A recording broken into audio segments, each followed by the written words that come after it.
सबसे बड़ी बात सिर्फ राफेल नहीं है, बल्कि वो बदलाव है जो भारत की रक्षा व्यवस्था में आने वाला है। क्योंकि इस बार भारत सिर्फ विमान नहीं खरीदेगा, बल्कि उन्हें बनाने की दिशा में भी एक बड़ा कदम बढ़ाएगा। यानी कि आसमान में उड़ने वाली ताकत के साथ जमीन पर भी आत्मनिर्भर भारत की नई नींव रखी जाएगी। और ऐसे वक्त में जब चीन और पाकिस्तान दोनों अपनी सैन्य ताकत बढ़ा रहे हैं, भारत भी अपने हवाई सुरक्षा कवच को और मजबूत करने में जुटा हुआ है।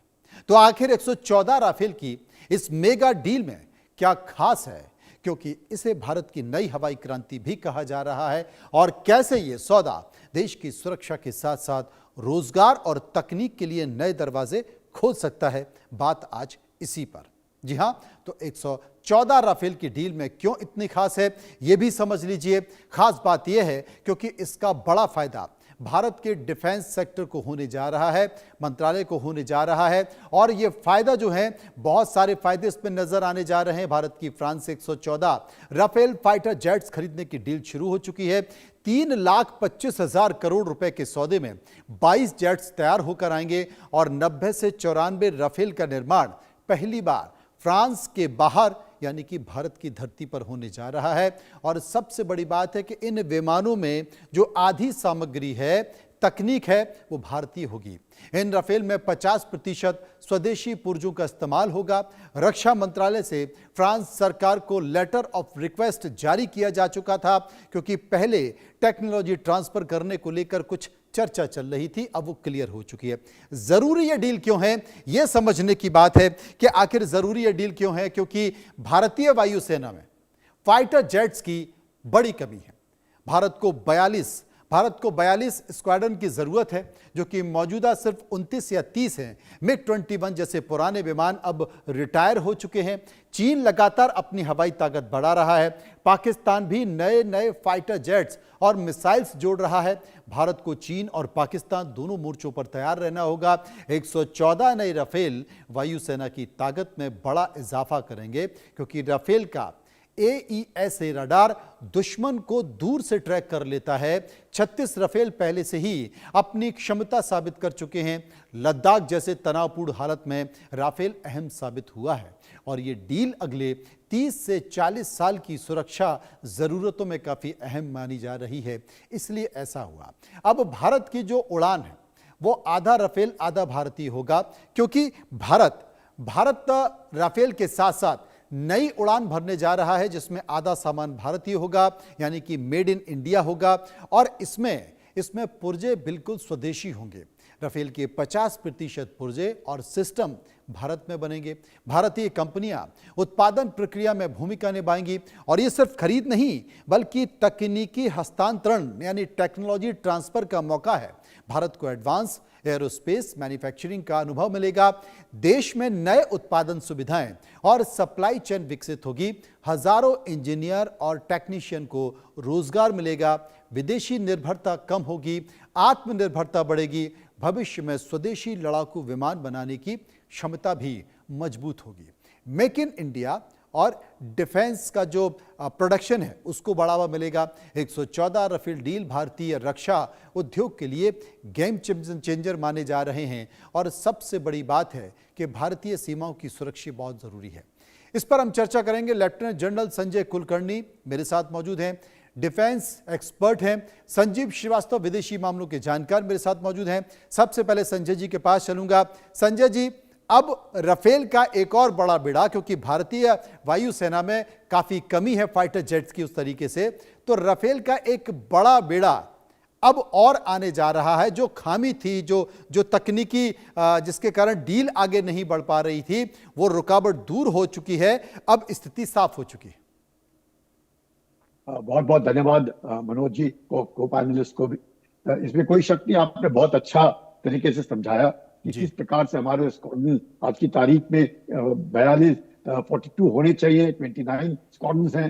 किस प्रकार से हमारे जो एयरक्राफ्ट हैं, जैगुआर्स हैं, मिराज हैं, मिग 29 हैं, जिस तरीके से वो फेज आउट होंगे बट 2032 तक अपने पास सुखोई है। और इसी माफी जिस प्रकार से पहले 36 आए हैं, जिसमें 8 ट्रेनर्स थे, और अब जो 114 आ रहे हैं, जिसमें 18 स्ट्रेट आएंगे और बाकी भारत के अंदर बनेंगे। और जैसे आपने बिल्कुल ठीक कहा, 50% जो है भारत के अंदर होगा, तो इससे जो अपनी बनाने की क्षमता है वो बढ़ती है और आत्मनिर्भरता की ओर हम बढ़ते हैं, इसमें कोई शक नहीं। लेकिन अभी भी बातचीत चल रही है, उम्मीद करते हैं कि इस साल के आखिर तक अगर बातचीत हो जाए, लेटर ऑफ रिक्वेस्ट है और एग्जीक्यूट हो जाए, क्योंकि 18 अगर स्ट्रेट फ्लाईओवर कंडीशन में आते, क्योंकि इसमें सोर्स कोड था, जैसे हमने पहले भी देखा कि हमारे पास जो 36 आए हैं, तो सोर्स कोड में, क्योंकि अब हमारे अपने मिसाइल बन रहे, रुद्रम है, अस्त्र है, तो ये मिसाइल्स को किस तरीके से इंटीग्रेट किया जाए, क्योंकि कोई भी देश जो है इतनी आसानी से नहीं देता है। लेकिन उम्मीद करते हैं कि जिस प्रकार से भारत और फ्रांस के संबंध हैं, उन संबंधों को मद्देनजर रखते हुए जो हम अपने भारत के अंदर जो बाकी फाइटर जेट बनाएंगे, ये ऑफ कोर्स 4.5 जनरेशन है, पहले वाले से भी ये ज्यादा एडवांस है, इसमें कोई शक नहीं। तो उसके कारण भी बहुत फायदा होगा, और पुराने वाले जो भी हैं वो भी इस तरीके से उनको भी अपग्रेड किया जाएगा। लेकिन सबसे बड़ी बात तो ये है कि जो स्टेल्थ एयरक्राफ्ट नहीं है, स्टेल्थ नहीं होने के कारण थोड़े से, क्योंकि पाकिस्तान और चीन के पास, स्पेशली चीन के ही पाकिस्तान के पास एयरक्राफ्ट है, J-10, J-17, J-16 जो भी है, वो जो चीन के पास है वो स्टेल्थ एयरक्राफ्ट है, ये राफेल स्टेल्थ नहीं है। लेकिन धीरे धीरे करके अपने भी बनेंगे तेजस, जिसके लिए इंजन की परेशानी है वो भी आने वाले हैं, एमका है जो एडवांस मीडियम कॉम्बैट एयरक्राफ्ट है वो है। तो ये सबको देखते हुए मुझे लगता है मॉडर्नाइजेशन और आने वाला जो युग है, जो जिसमें तनाव देखा जा सकता है, उम्मीद करते हैं कि जब हमारे पास क्रेडिबल डेटरेंस होगा, ऐसा डेटरेंस कि चीन और पाकिस्तान दोनों को संभालने की हमारे में क्षमता होगी, और यकीन करेंगे ये अपने ऊपर अपनी जो आर्थिक गति है उसमें कोई बीच में ये तकलीफ पैदा करे, ये नहीं तो बहुत जरूरी है भारत जैसे देश को एक तो सक्षम होना है मिलिटरीली, और इकोनॉमिकली भी अपने आप को प्रोग्रेस करना है। और हमारे पास जिस तरीके से इर्द गिर्द हमारे दुश्मन हैं, तो उनको देखते हुए बहुत जरूरी है, हम लड़ने के लिए नहीं, तो यकीन करने के लिए ये लड़ाई ना हो, और ऐसी लड़ाई अगर कोई करता है तो उसको जबरदस्त जवाब दिया जाएगा। जो जैसे आपने बिल्कुल ठीक कहा कि गलवान के वक्त भी हम लोगों ने देखा कि किस तरीके से राफेल ने अपना मैं कहूँगा उनकी जो कैरेक्टरिस्टिक्स है वो सब देखने को मिले। तो जी, बहुत संजीव श्रीवास्तव जी, संजीव श्रीवास्तव मेरे साथ मौजूद है। संजीव जी, कहा जाता है ना कि आप अगर समर्थ हैं तो लोग आपको सक्षम मान लेते हैं, और सही कहा संजय जी ने कि ये जो विमान खरीदे जा रहे हैं ये किसी को लड़ने के नहीं और तबाह करने के लिए नहीं, लेकिन ये बताने के लिए हैं कि भाई अगर आप हमको छेड़ोगे तो फिर हम आपको छोड़ेंगे नहीं। इस बात को जरा गौर से समझ लेना, और ये इत्तेफाक इसे कहें या दुर्भाग्य इसे कहें कि भारत को ऐसे पड़ोसी मिले हैं जो उसकी तरक्की से बिल्कुल खुश नहीं होते, जिसमें पाकिस्तान भी है, चाइना भी है, हाल के दिनों में अब बांग्लादेश से भी ऐसे संकेत निकल कर आ रहे हैं, और अब तो नेपाल के प्रधानमंत्री भी कहने लगे हैं कि साहब हमने भी भारत की बहुत सारी ज़मीन कब्जा रखी है। तो ऐसे में मुझे लगता है कि भारत को सक्षम दिखना भी ज़रूरी है, चाहे वो वायु सेना हो, थल सेना हो, या फिर पानी की सेना हो। देखिए मनोज जी, जैसा कि आपने स्वयं इस बात को कहा, और जनरल कुलकर्णी सर ने भी इस बात को कहा कि यदि शांति के साथ रहना है तो हमें युद्ध के लिए हमेशा तैयार रहना होगा। और भारत का जो रीजनल सिक्योरिटी इन्वायरमेंट है वो बहुत ही चैलेंजिंग है। जैसा कि आपने बताया कि जो पाकिस्तान जैसा एक एडवर्सरी जो दुनिया में आतंक का केंद्र माना जाता है, एपी सेंटर ऑफ टेररिज्म है, और चाइना जैसा एक विस्तारवादी उपनिवेशवादी राष्ट्र भी हमारा नॉर्दर्न नेबर है, और उसके अलावा भी जो अन्य चैलेंजेस हैं, उन सारी स्थितियों को ध्यान में रखते हुए ये भारत के लिए नितांत आवश्यक है, और ये हमारी अनिवार्य ही नहीं बल्कि अपरिहार्य रणनीतिक आवश्यकता है कि हम अपने डिफेंस पास्चर को, अपनी पोजीशन ऑफ स्ट्रेंथ को, अपनी कॉम्प्रहेंसिव नेशनल पावर को लगातार सशक्त और मजबूत बनाएं। और चाइना और पाकिस्तान जैसे एडवर्सरीज के साथ यदि हमें आने वाले भविष्य में डील करना है तो हमें अपने रोबस्ट डिफेंस पोस्चर को मेंटेन करना होगा। और इस तरीके की जो सोच के साथ ही आज का जो नया भारत प्राइम मिनिस्टर श्री नरेंद्र मोदी के नेतृत्व का है वो कार्य कर रहा है। और आज जाहिर है कि हम चाहे वो डिफेंस इक्विपमेंट्स के एक्विजिशन हो, उसको स्वयं से निर्मित करने के प्रयास हो, बॉर्डर एरियाज का इंफ्रास्ट्रक्चर डेवलपमेंट प्रोग्राम हो, और इंटरनेशनल कोलैबोरेशन हो, क्वाड जैसे इनिशिएटिव हो, सभी के माध्यम से हम अपनी पोजीशन ऑफ स्ट्रेंथ को, अपने डिफेंस पोस्चर को रोबस्ट बना रहे हैं, शक्तिशाली बना रहे हैं। और देखिए मनोज जी, उसका ही परिणाम है कि हम चाइना के 2 एग्रेशंस का उसको मुंहतोड़ जवाब दे पाए, चाहे वो डोकलाम रहा हो, चाहे वो गलवान रहा हो। और पाकिस्तान में तो उन्होंने स्पष्ट रूप से कह दिया है कि यदि पाकिस्तान आतंकवाद की साजिशें रचेगा तो उसका जवाब उसकी टेरिटरी में जाकर के जीरो टॉलरेंस के, जो आतंकवाद के प्रति हमारी जो अप्रोच है, जो पॉलिसी है, उसके तहत दिया जाएगा। तो इसका परिणाम है कि आज ये जो चाइना और पाकिस्तान जैसे एडवर्सरीज हैं, उनके पाले हुए जो आतंकी हैं, आज भारी दबाव में रहते हैं। और इस दबाव को, इस अपनी पॉस्चरिंग को हमें लगातार बना करके रखने की जरूरत है। और देखिए मनोज जी, एक बात और भी मैं कहना चाहता हूं कि भारत का जैसे जैसे उत्थान और विकास हो रहा है, जैसे जैसे हम विकसित भारत बनने की तरफ बढ़ रहे हैं, वैसे में हमारी जो वैश्विक जिम्मेदारियां हैं वो भी बढ़ रही हैं। और आज का जो नया भारत है वो घटनाओं को पेरीफेरी पर बैठ करके देखने में विश्वास नहीं करता, बल्कि हम इंटरनेशनल जो इवेंट्स हैं उसमें अपना कंस्ट्रक्टिव एंगेजमेंट और कंट्रीब्यूशन भी करते हैं। और आने वाले भविष्य की जो वैश्विक जिम्मेदारियों को भी ध्यान में रखते हुए भारत को अपनी जो पोजीशन ऑफ स्ट्रेंथ को, डिफेंस पोस्चर को, कंप्रेहेंसिव नेशनल पावर को लगातार सशक्त और मजबूत बनाना होगा। और उस प्रक्रिया में मैं ये स्पष्ट रूप से देखता हूं कि भारत और फ्रांस की जो पार्टनरशिप है, 2 विश्व के बड़े जिम्मेदार लोकतांत्रिक राष्ट्र हैं, उनके बीच की ये जो पार्टनरशिप है वो बहुत ही क्रिटिकल रोल प्ले करने जा रही है। और राफेल की ये जो डील, 114 विमानों की जो नई इनिशिएटिव लिया जा रहा, उससे हमारी जो फ्रांस के साथ जो स्ट्रेटेजिक पार्टनरशिप है वो और ऊंचे आयाम पर पहुंचेगी। और फ्रांस और भारत के संबंधों के संदर्भ में मैं ये अवश्य आपके दर्शकों के लिए बताना चाहता हूं कि जिस तरीके से भारत अपनी विदेश नीति, रक्षा नीति, आर्थिक नीति में स्ट्रेटेजिक ऑटोनॉमी को एक्सरसाइज करता है, उसी तरीके से फ्रांस की भी जो सोच है वो स्ट्रेटेजिक ऑटोनॉमी के आधार पर उसके भी कंसिडरेशंस होते हैं। हालांकि उसके अलायंस के रिलेशनशिप हैं, लेकिन वो भी एक स्वतंत्र तरीके से, अलग तरीके से अनेक विषयों पर विचार करता है। तो ये भी जो स्ट्रेटेजिक ऑटोनॉमी के आधार पर अपनी रणनीतिक थिंकिंग को रखने की जो हमारे प्रयास हैं, वो भारत और फ्रांस दोनों में दिखाई देते हैं। वो भी हमको एक दूसरे से नजदीक लाते हैं। और हम चाहें तो ये जो विमान है वो अमेरिका, रशिया, अन्य देशों से भी खरीद सकते थे, लेकिन हमने अपनी स्ट्रेटेजिक ऑटोनॉमी को एक्सरसाइज करते हुए जो 36 राफेल के विमान हैं उसको फ्रांस को खरीदने का निर्णय किया।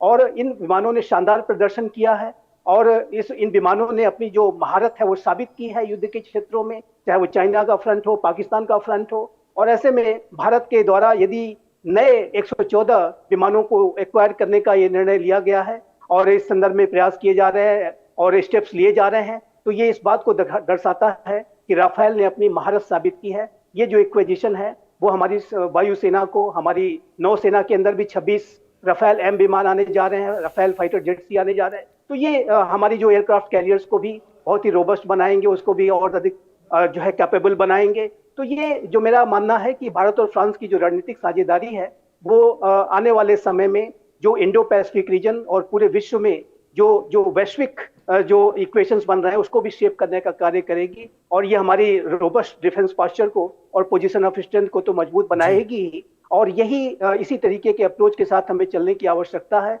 और मैं स्पष्ट रूप से ये कहना चाहता हूं कि इस तरीके के एक्विजिशन को करने के बाद जो पाकिस्तान और चाइना जैसे जो एडवर्सरीज हैं वो भारी दबाव में होंगे। वो इस बात को समझेंगे कि भारत के ऊपर यदि उन्होंने जरा भी कोई हिमाकत की तो भारत हर तरीके से उन्हें रिस्पॉन्ड करने में और उनके ऊपर विजय हासिल करने में सक्षम है। और इस तरीके का जो पोस्चरिंग है वो मेंटेन करना हमारी नितांत रणनीतिक और आवश्यकता है, और जिसको कि आज का नया भारत लगातार कर रहा है। जी संजय कुलकर्णी साहब मेरे साथ मौजूद। संजय कुलकर्णी साहब, 50% कल पुर्जे स्वदेशी टेक्नोलॉजी ट्रांसफर, इसके साथ साथ डिफेंस सेक्टर में भारत की जो आत्मनिर्भरता बढ़ी है, भारत एक्सपोर्ट करने लगा है, इस पूरे मामले को आप कैसे देख रहे हैं? बिल्कुल मनोज जी, इससे मनोबल ऊंचा होता है। अब हम देख रहे हैं कि किस प्रकार से विश्व में जो यूक्रेन और रूस के बीच में चल रहा है, ईरान, यूएसए, इजराइल, तो कोई भी, हर एक देश ने अब, खासकर भारत जैसा देश जो प्रगति कर रहा है इकोनॉमिकली, बहुत जरूरी है ये अपने पांव पर खड़ा रहे, आत्मनिर्भर, किसी के ऊपर विश्वास, किसी के ऊपर निर्भर ना रहे। अगर निर्भर रहेगा तो कठिनाई होती है। इसलिए ये ट्रांसफर ऑफ टेक्नोलॉजी से जो हवाई जहाज इधर बनेंगे, प्लस अपने खुद के तेजस बन रहे हैं, तेजस Mark 2 बन रहे हैं, एम्स ये बन रहा है, तो ये सबको देखते हुए बहुत जरूरी है कि भारत कम से कम इस तरीके की क्रिटिकल टेक्नोलॉजीज में आगे रहे। तो शक्ति में शांति है, और उस शक्ति में शांति तभी आ सकती है जब हम खुद अपने पांव पर खड़े रहे, हम किसी के ऊपर निर्भर ना रहे, तभी आर्थिक स्थिति, आर्थिक गति जो है वो बढ़ती रहेगी। और कॉम्प्रिहेंसिव नेशनल पावर, क्योंकि अनफॉर्चुनेटली हमारे जो पड़ोसी हैं उनको देखते हुए लगता है, क्योंकि चीन टक्कर ले रहा है अमेरिका से, और वो कभी न कहीं उसके एक्सपेंशनिस्ट पॉलिसी से जो है कुछ ना कुछ करता रहता है। ये विश्वास करना बहुत कठिन है। तो इट इज मच बेटर कि हम लोग खुद आत्मनिर्भर रहे, टेक्नोलॉजी खुद बनाए, उसके ऊपर यकीन करें, और शुरुआत में 50% भारत में बनेगा, धीरे धीरे करके हम लोग उस पर और गति लाएंगे। अभी आप देख रहे हैं कि किस प्रकार से तेजस के लिए, इंजन के लिए 2 साल हो गए अमेरिका ने हमको नहीं दिए हैं। तो ये क्या दर्शाता है? ये देना है, अभी देंगे, कल देंगे, अभी बन रहा है, फैक्ट्री बंद हो गई है, फिर से शुरुआत करेंगे। ये जो बहानेबाजी होती है, ये तब होता है क्योंकि उनको मालूम है कि हमारे बिना ये आगे नहीं बढ़ सकते हैं। तो ये आत्मनिर्भरता बहुत जरूरी है। अब we have to be economically vibrant, we must be militarily strong, technologically strong. यही अपना कॉम्प्रिहेंसिव नेशनल पावर बिल्ड करता है। और जैसे हम लोग कहते हैं, शक्ति में शांति, बी रेडी फॉर वॉर, कभी भी नहीं लड़ाई होगी if you are always ready for war. जी, अब संजीव, मेरे साथ संजीव जी मौजूद हैं। संजीव जी, तमाम सारी चीज़ों को देखते हुए मैं आपसे एक महत्वपूर्ण सवाल पूछना चाहूँगा, क्योंकि बांग्लादेश से तो बड़ा संकेत आ ही रहा है, और चूंकि इस तरह के विदेशी मामलों पर आपकी बड़ी पैनी नज़र होती है। ये नए प्रधानमंत्री जो नेपाल के हैं, बालिन शाह, इनको क्या हो गया? अचानक से ये इस तरह का बयान क्यों देने लगे कि भाई मैंने भी तो, हमने भी तो, नेपाल ने भी तो भारत की ज़मीन कब्जा रखी है? देखिए, नेपाल के प्रधानमंत्री श्री बालेन शाह एक युवा नेता हैं। उन्होंने एक जेनजी के आंदोलन के आधार पर और उसके मोमेंटम को पूरी तरीके से यूटिलाइज करते हुए ये सत्ता में आए हैं, और जाहिर है कि उनके लिए एक नई शुरुआत है। लेकिन मैं आपके बड़े सम्मानित चैनल के माध्यम से मनोज जी इस बात को कहना चाहता हूं कि भारत और नेपाल के रिश्तों की जो संवेदनशीलता है, जो गहराई है, और इन संबंधों का जो महत्व है, उसको और उसके संबंधों के जो नुआंसेस हैं, उनको बालेन शाह की सरकार को समझना होगा। और उन्होंने जो नेपाल की संसद में बयान दिया है, उसमें उन्होंने, जाहिर है कि जो पिछली सरकारों की तरफ से जो बातें रखी जा रही थी कि भारत ने कुछ इंक्रोचमेंट्स इत्यादि किए हैं, लेकिन साथ ही साथ वो भी कह गए कि नेपाल ने भी भारत की टेरिटरी में इंक्रोचमेंट्स किए हैं अनेकों जगहों पे। जाहिर है वो इस तरीके की जो बातें वो कह रहे थे, तो मेरे असेसमेंट के मुताबिक उनका जो अप्रोच था वो इस तरीके का था कि वो भारत और नेपाल के रिश्तों में जो भी बातचीत है उसको नेगोशिएटिंग टेबल पर हल करने के ऊपर बल देना चाहते थे, और बातचीत की वो प्रक्रिया को आगे बढ़ाने के भाव के साथ उन्होंने ये बातें कही। लेकिन वो नुआंसेस कहीं वो मिस कर गए, ये बात स्पष्ट है। क्योंकि जाहिर है कि ये जो भारत और नेपाल के रिश्तों में जो इमेजिनरी जो क्लेम्स किए जा रहे हैं वो अनटेनेबल है। भारत की सरकार की तरफ से ये बार बार स्पष्ट किया गया है कि हमने नेपाल की किसी भी टेरिटरी का कोई इंक्रोचमेंट नहीं किया है, और जो लिपू लेक, लिम्पिया, धोरिया और काला पानी का जो क्षेत्र है वो भारतीय क्षेत्र है, और उस पर किसी तरीके का क्लेम इस भारत को स्वीकार नहीं होगा। लेकिन भारत ने इस बात को भी कहा है कि जो भी इश्यूज हैं वो द्विपक्षीय तरीके से ही, मैं फिर से कहूंगा, द्विपक्षीय तरीके से ही रिजॉल्व किए जा सकते हैं, और नेगोशिएटिंग टेबल पर किए जा सकते हैं। ऐसा भी उन्होंने बयान दिया कि इसमें तीसरे पक्ष को इन्वॉल्व करना चाहिए। उन्होंने ब्रिटेन का जिक्र किया, चाइना इत्यादि का जिक्र किया। तो ऐसे में भारत को ये बिल्कुल भी स्वीकार नहीं होगा, क्योंकि जो फॉरेन इंटरवेंशंस का जो इतिहास आप उठाकर देख लीजिए मनोज जी, ये बालेन शाह की जो युवा सरकार है उसको समझना होगा कि वो फॉरेन इंटरवेंशंस का इतिहास उठा करके देख लीजिए। कभी भी फॉरेन इंटरवेंशंस किसी भी समस्याओं को के रिजोल्यूशन को नहीं करते, बल्कि उसे और अधिक कॉम्प्लेक्स बना देते हैं। ये जो अनुभवी मैच्योर भारत है, महाशक्ति का स्टेटस रखने वाला भारत है, वो इस तरीके के फॉरेन इंटरवेंशन को कभी भी सपोर्ट नहीं करता। हमने अपने कश्मीर के मामले में कभी भी फॉरेन इंटरवेंशन को न तो स्वीकार किया है, ना आगे करेंगे। चाइना के साथ हमारे जो संबंध है उसमें भी हम फॉरेन इंटरवेंशन को, तीसरे पक्ष को भी स्वीकार नहीं करते। और उसी तरीके से चाहे हमारे छोटे अन्य पड़ोसी राष्ट्र हो, नेपाल जैसा जो राष्ट्र है उसके साथ भी जो हमारे जो भी इश्यूज हैं वो द्विपक्षीय तरीके से ही रिजॉल्व हो सकते हैं। बिल्कुल। और जब इस देखिए, तरह एक के, बात मैं संजय जी जरूर- आपने कहा कि जब इस तरह के संकेत आते हैं तो आपको शक्ति का प्रदर्शन भी करना पड़ता है, और शक्ति का प्रदर्शन करते हैं, शक्ति आपके पास है तो शांति अपने आप बनी रहती है, जिसका जिक्र भी संजय जी भी कर रहे थे। बहुत बहुत शुक्रिया करूंगा मैं सभी मेहमानों को जो मेरे साथ इस चर्चा में मौजूद थे। तो कुल मिला